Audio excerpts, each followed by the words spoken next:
Nënkryetari i BDI-s Bujar Osmani paralajmëroi krizë të thellë politike që do të jetë shkas të mos mbahen zgjedhjet lokale. Ai këtë e deklaroi në emisionin Daily Click, duke thënë se në situatë ku po degradohen të drejtat e shqiptarëve nuk mund të mbahen zgjedhje. Pa rivendosjen e ekuilibrit, pa rivendosjen e legitimitetit dhe pa garantimin e gjuhës do të ketë krizë politike, tha Osmani. Por si BDI nga opozita do t'i pengojë zgjedhjet lokale. Aq krizë thellë politike që nuk do të mundet të ketë zgjedhje pa një riulje përsëri.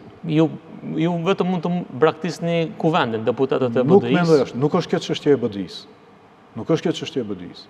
Shqiptarët nuk do lejojnë të vazhdojnë ditën sikur nuk kanë. Ata po thonë që mund të ketë protestë. Ti Artan nuk do, se më fal që drejtoj me ti, nuk do lejosh që nesër të vish në punë sikur asgjë nuk ka ndodhur. Se është obligim moral, është obligim kombëtar, është obligim njerëzor ndaj atyre të cilët kanë dhënë jetën për këtë gjuhë.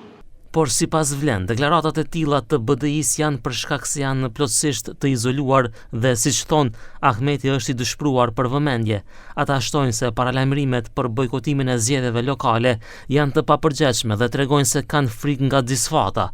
Kryetari i BE-s Bilal Kasami, nga ana tjetër, konsideron se me këtë Ahmeti po e mbron pasurimin e paligjshëm gjatë viteve të kaluara. Është plani për llogaridhënie të Bujar Osmanit dhe bashkëpartiakëve të tij për gjithë keqpërdorimet që i kanë bërë. Ne dim që për disa nga këto keqpërdorime veç më ka padi dhe procedurë para organeve të drejtësisë, disa të tjera janë duke u procesuar dhe shumë shpejt do të njoftohet opinioni.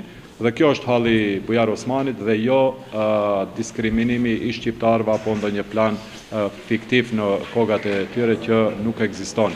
Nuk mund të ketë krizë politike për shkak se BDI nuk është në pushtet, thon nga VMRO DPMNE. Shënesova do izjavata na Osmanit, a predstavova jedan očajan obid na DUI da se faktoriziraат pred lokalните избори, затоа што со ваквата реторика укажуваат само дека се спремни да условуваат демократски процеси во име на личен теснопартиски интерес. Политичка криза не е можно да има, затоа што тоа што ДУИ не е на власт, не може да се третира како политичка криза, туку како јасно изразена волја на граѓаните на слободни, фери демократски избори. Zgjedhjet lokale me shumë gjasa do të mbahen në gjysmën e parë të tetorit dhe tashmë disa nga partitë janë duke u përgatitur dhe paralajmëruar se do të shpallin kandidat për kryetar dhe këshilltar në muajt në vijim.